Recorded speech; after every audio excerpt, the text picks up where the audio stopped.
Hello friend, स्वागत है आपका अभिषेक एकेडमी के यूट्यूब चैनल पर। आज है हमारा चैप्टर नंबर 8, भारत, जलवायु, वनस्पति तथा वन्य प्राणी। आइए आज की क्लास की शुरुआत करते हैं।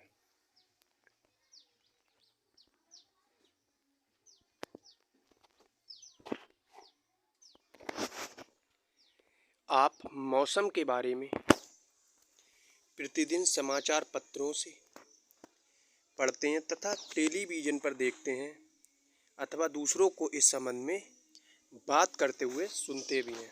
आप जानते हैं कि मौसम वायुमंडल में दिन प्रतिदिन होने वाला परिवर्तन है।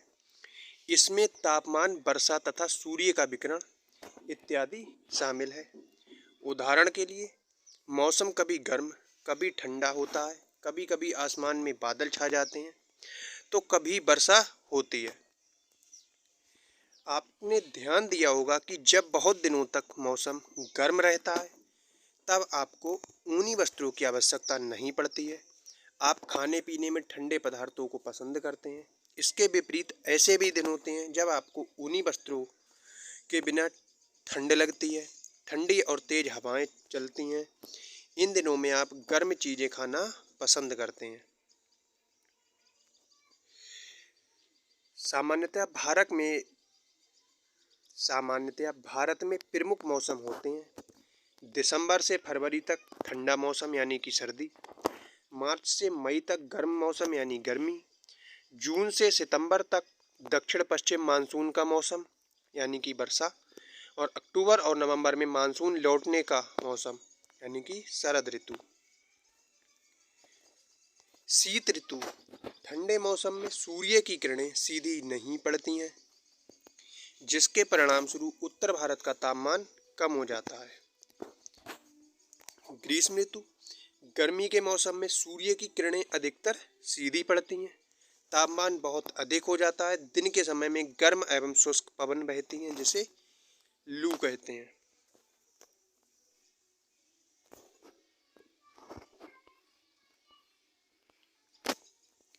दक्षिण पश्चिम मानसून या वर्षा का मौसम, ये मानसून के आने तथा आगे बढ़ने का मौसम है। इस समय पवन बंगाल की खाड़ी तथा अरब सागर से मध्य स्थल की ओर बहती है। वे अपने साथ नमी भी लाती हैं। जब ये पवन पहाड़ों से टकराती हैं तब वर्षा होती है। मानसून के लौटने का समय या शरद ऋतु, इस समय पवन स्थल भागों से लौटकर बंगाल की खाड़ी की ओर बहती है। ये मानसून के लौटने का मौसम होता है। भारत के दक्षिण भागों, विशेषकर तमिलनाडु तक आंध्र प्रदेश में इस मौसम में वर्षा होती है। किसी स्थान पर अनेक वर्षों में मापी गई मौसम की औसत दशा को जलवायु कहते हैं। भारत की जलवायु को मोटे तौर पर मानसूनी जलवायु कहा जाता है। मानसून शब्द अरबी भाषा के मौसम से लिया गया है, जिसका अर्थ होता है मौसम। भारत की स्थिति उष्ण कटिबंध में होने के कारण अधिकतर वर्षा मानसूनी पवन से होती है। भारत में कृषि वर्षा पर निर्भर है। अच्छे मानसून का मतलब है पर्याप्त वर्षा तथा प्रचुर मात्रा में फसलों का उत्पादन।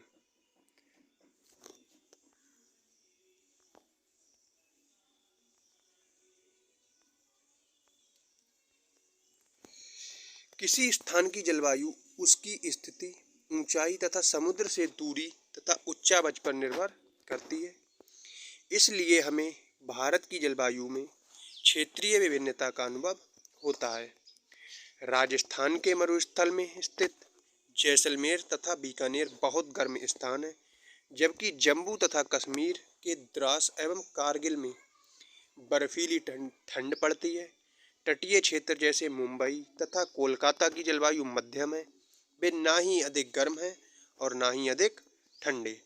समुद्र तट पर होने के कारण ये स्थान बहुत अधिक आर्द्र हैं। विश्व में सबसे अधिक वर्षा मेघालय में स्थित मौसिनराम में होती है, जबकि किसी किसी वर्ष राजस्थान के जैसलमेर में वर्षा होती ही नहीं है। प्राकृतिक वनस्पति। हम अपने चारों तरफ विभिन्न प्रकार का पादप जीवन देखते हैं। हरे घास वाले मैदान में खेलना कितना अच्छा लगता है। कुछ पौधे छोटे होते हैं जिन्हें झाड़ी कहा जाता है। इसके अतिरिक्त कुछ बहुत लंबे वृक्ष होते हैं। उनमें से कुछ तो वृक्ष ऐसे होते हैं जिनमें पत्तियों की मात्रा बहुत कम होती है, जैसे नारियल।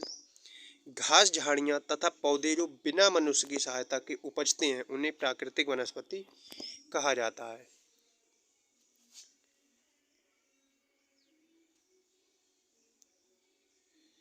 हमें वनों की आवश्यकता क्यों पड़ती है?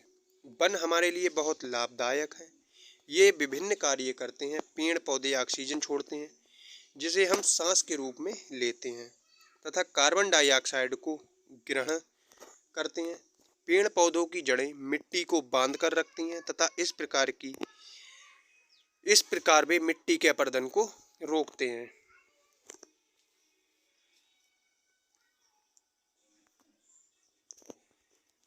वनों से हमें ईंधन, लकड़ी, चारा, जड़ी बूटियां, लाख, शहद, गोंद इत्यादि प्राप्त होते हैं। वन वन्य जीवों के प्राकृतिक निवास हैं।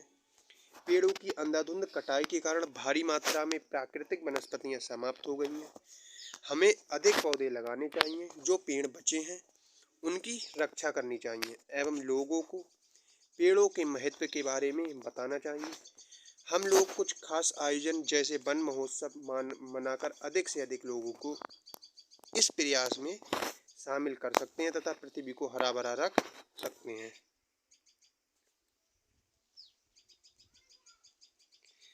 वन्य प्राणी।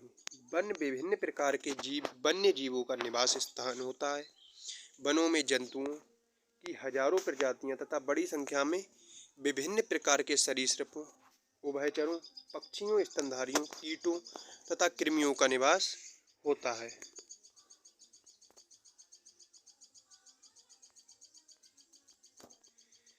बाघ हमारा राष्ट्रीय पशु है। यह देश के विभिन्न भागों में पाया जाता है। गुजरात के गिर वन में एशियाई शेरों का निवास है।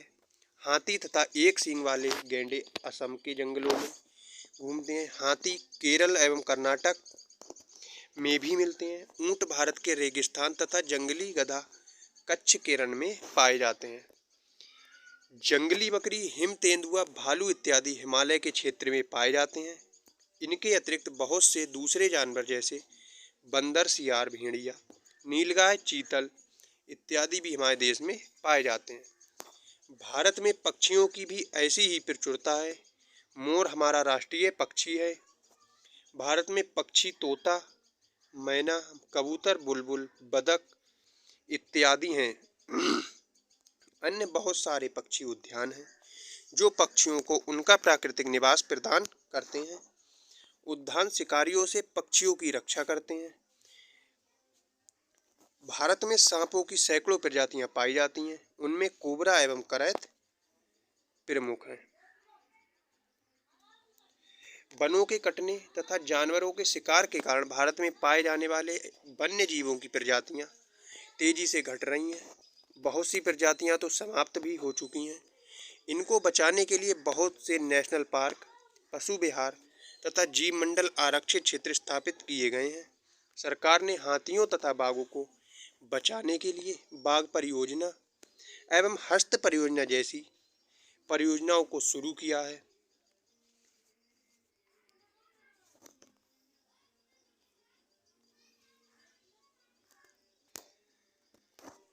आप वन्य जीवों के संरक्षण में भी अपना हाथ बटा सकते हैं।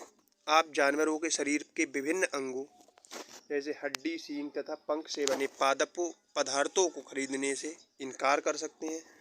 प्रत्येक वर्ष हम लोग अक्टूबर के पहले सप्ताह को वन्यजीव सप्ताह के रूप में मनाते हैं ताकि वन्य जीवों के निवास को संरक्षित रखने के लिए जागरूकता लाई जा सके।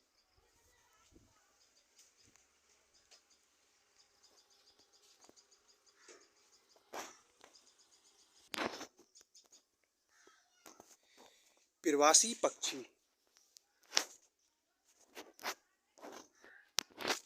कुछ पक्षी पिंटेल बतख, करल्यू, फ्लेमिंगो ऑस्प्रे, लिटिल स्टिंट प्रत्येक वर्ष सर्दी के मौसम में हमारे देश में आते हैं।